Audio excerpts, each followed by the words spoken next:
Hi, my name is Dawn Davis, the Executive Director of SPARK, the Education Foundation for Prince William County Public Schools, and I welcome you to another SPARKTalks, a new school year-long series with monthly topics on areas of focus supporting our strategic plan.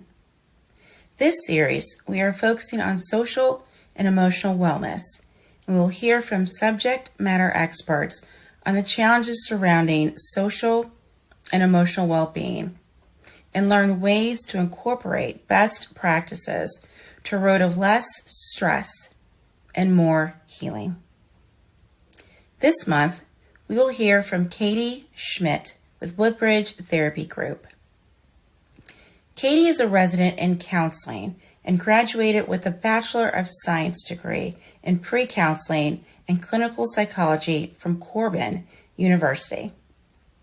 And she holds a master's degree in clinical mental health counseling from Liberty University. Katie's experiences as a military spouse and past working experience in several nonprofit agencies have inspired her to work towards better understanding life's transitions, life's adjustments, and burnout. For fun, Katie enjoys going on hikes with her husband, cooking and baking new recipes, and spending time with friends. Thank you so much for tuning in, and please stay tuned for next month's Spark Talk. Be well. Hello, everyone, and welcome to our Spark Talk. My name is Katie Schmidt, and I am a resident in counseling at Prince William Family Counseling.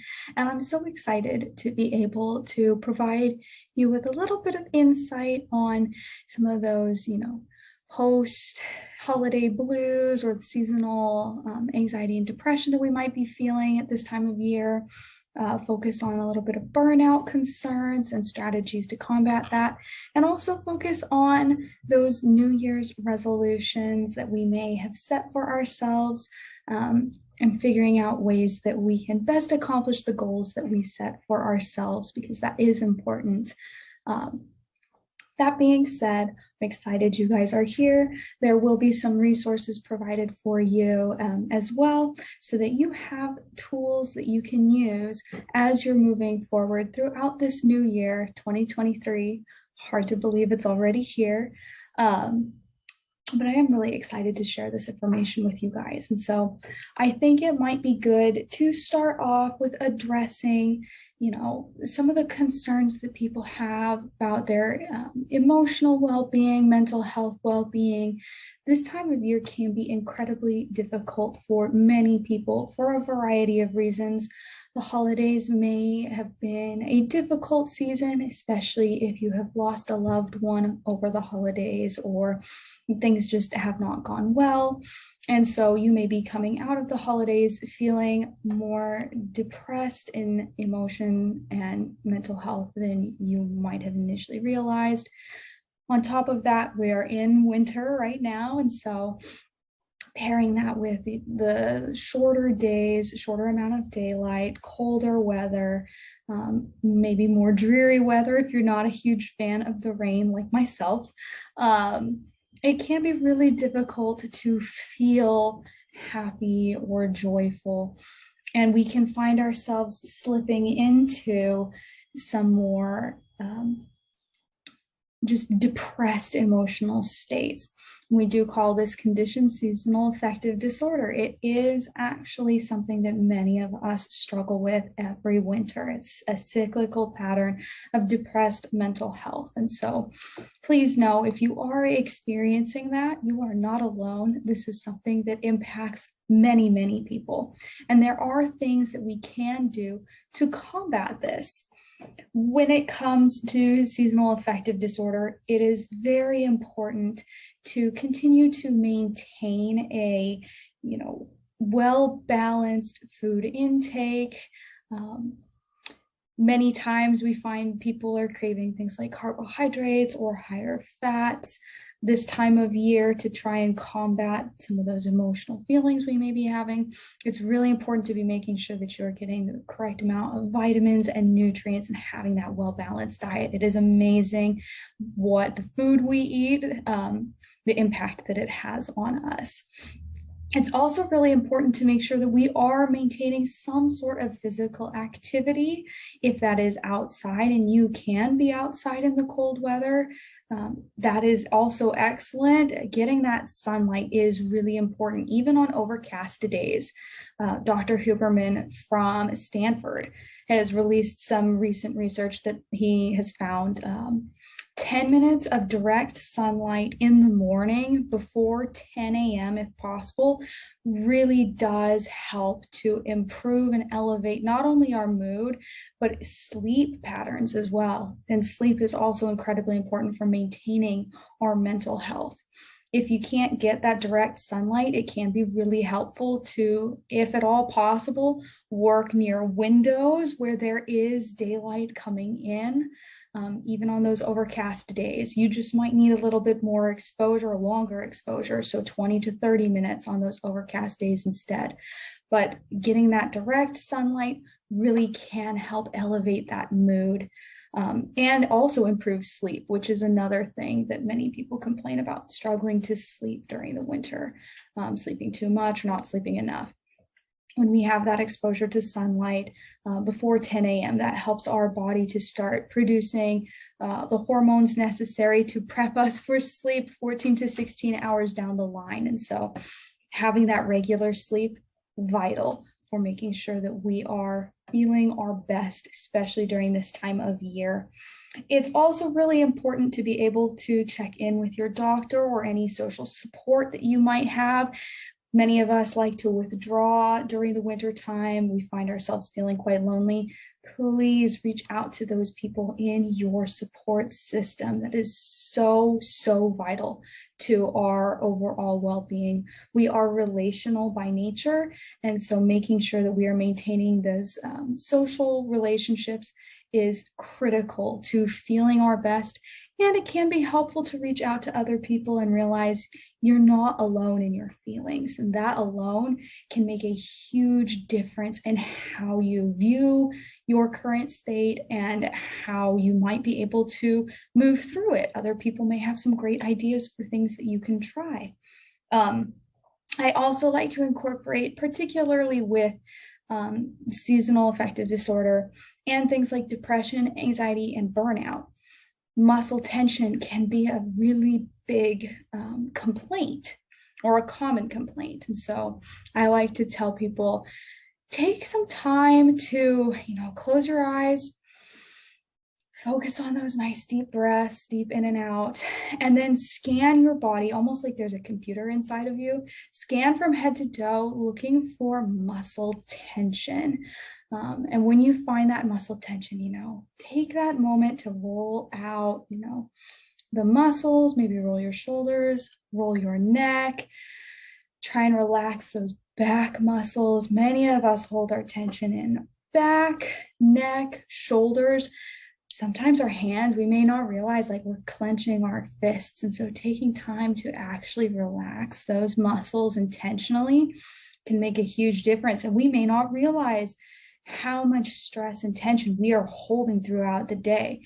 So incorporating that into our daily routines, maybe taking a couple minutes every hour or two to just scan and see how we're doing physically can make a huge difference. Because when body is tense and feeling stressed, brain is going to start to think, oh, maybe there is something I need to be stressed about. So we want to make sure that we are staying in touch with where we are physically, because that does impact where we end up mentally. When it comes to things like burnout, stress, anxiety, we'll have a resource for you that really gets into the details of what each of those looks like. They have very similar symptoms, things you might be experiencing. Burnout is more specifically related to things like employment, but parents certainly can experience burnout, and students can experience burnout with school, and especially this time of year with very few holidays to look forward to. It's very easy to get sucked into that place of feeling overwhelmed with everything that is on our plates. And so to combat that, we really want to focus on resting when possible and rejuvenating when possible. And so when I say rejuvenating, right, imagine it's like a phone. If you're using your phone constantly, at some point you do need to plug it in and let it recharge. And it recharges faster if we're not doing much on it. And so it's important to have those recharge moments, things that you can go to. This could be hobbies, enjoyable things to do, things that bring you relaxation and pleasure, but they might be more active. It may not just be sleeping. Rest is important though, and so making sure that we are developing healthy habits regarding things like sleep. We're getting enough sleep each night, and that varies for everyone. We're getting enough physical activity. We're not doing physical activity too close to bedtime. We're limiting our screen time exposure. That blue light exposure that we get from screens can really wreak havoc on how our body produces sleep hormones. And that's why it's important to have that phone or that laptop or even that TV, turned off and set aside 1 to 2 hours before we hope to go to bed, making sure that we're getting that rest, but we're also rejuvenating. Another thing that I like to bring up at this point too is self-care.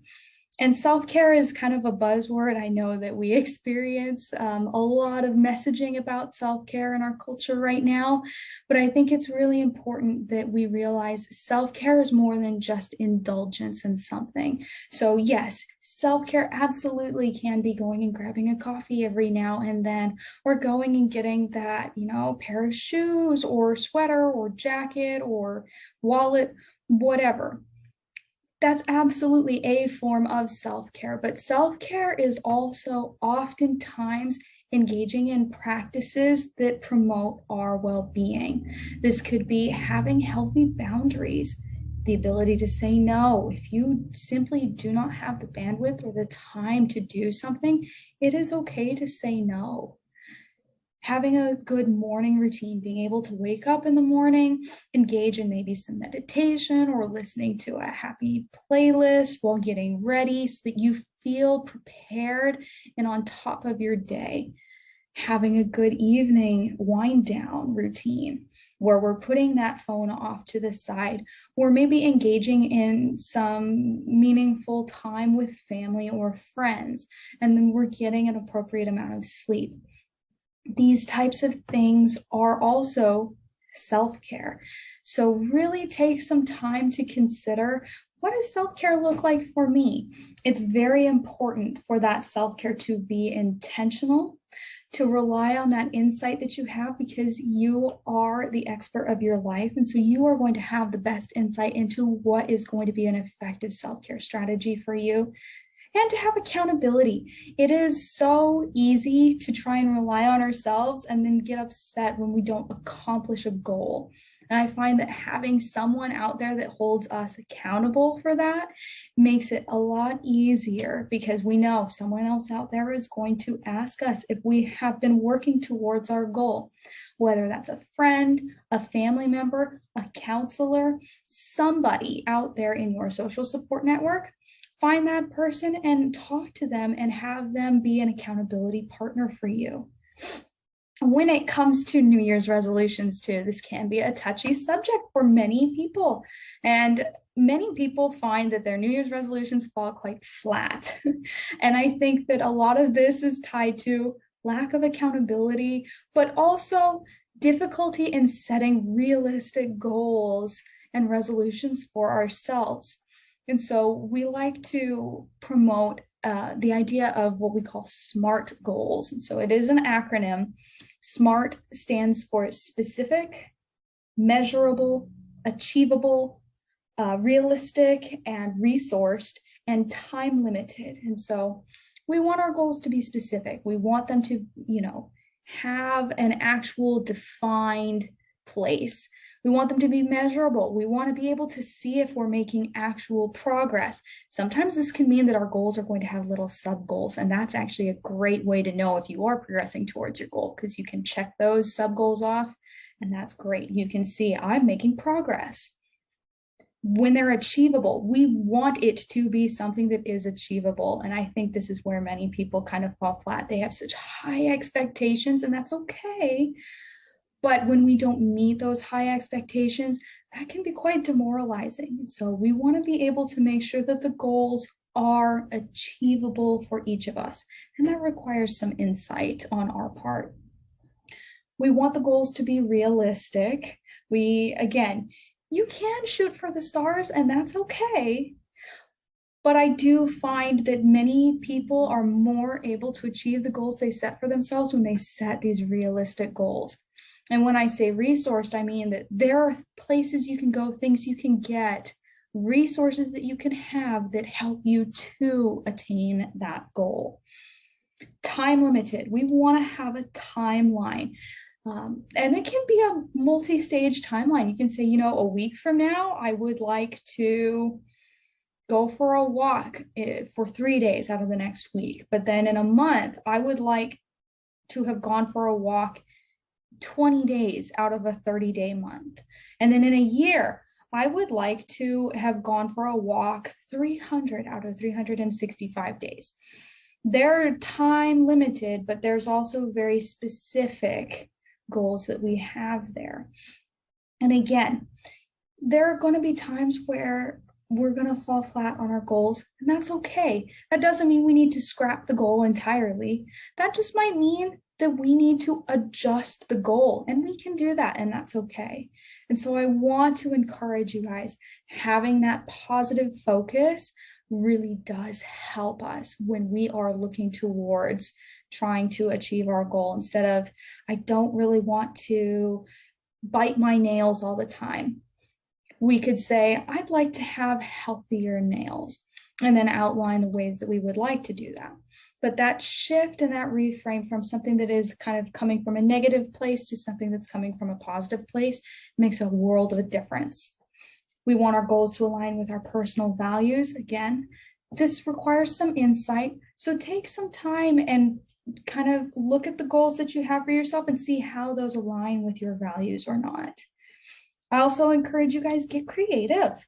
Some people are quite visual. Draw diagrams for your goals. Have a, space on your wall where you can put sticky notes with the little sub goals underneath. And when you achieve a sub goal, you can take that sticky note off, ball it up, and shoot it into a trash can or something. I think that's a great way to help you feel that progress even more tangibly. We just want to find those creative ways for you to diagram your goal out and really be able to get that direction and to see that progress, because that makes a huge change in terms of what we can achieve and what we can't achieve. And finally, I really encourage you all, no matter where you are in this season of time, learn to enjoy the growth, enjoy the work that you are putting in. If this is something that you do truly desire, the work may be hard, but that doesn't mean that it cannot be enjoyable as well. Growth is good, and we want to celebrate growth, and we want to encourage growth. And so when we look at that from a positive place, when we look back on the work that we have done, we say, wow, I worked really hard for this. That's huge. And so I just encourage you all to enjoy the growth, enjoy the work, and find the stuff that works well for you. You have a whole number of resources provided for you. If you are interested in seeking out mental health support, there are, a wealth of individuals out there that will be more than willing to meet with you and work with you if you need that more specific, tailored support. But also reach out to those friends, those family, those people around you that care about you, and they can provide you with that social support, that peer support as well. But just know, The wintertime doesn't have to be a place of blues. New Year's resolutions don't have to be something that you set and then fail over and over and over again. You absolutely can overcome that seasonal affective disorder. You absolutely can achieve those New Year's goals. It just might take a little bit of a shift in perspective, some refocusing, some reframing, but I'm confident that using some of these techniques, these tips, you're going to find this season of growth to be a very enjoyable one, and one that sets you up for success in future years. And I think that is what makes the beginning of the year such an incredible and amazing time of year. Thanks so much for listening. I hope that the resources help you guys out, and it was my pleasure to provide you with this information. Best of luck to you all. Bye-bye.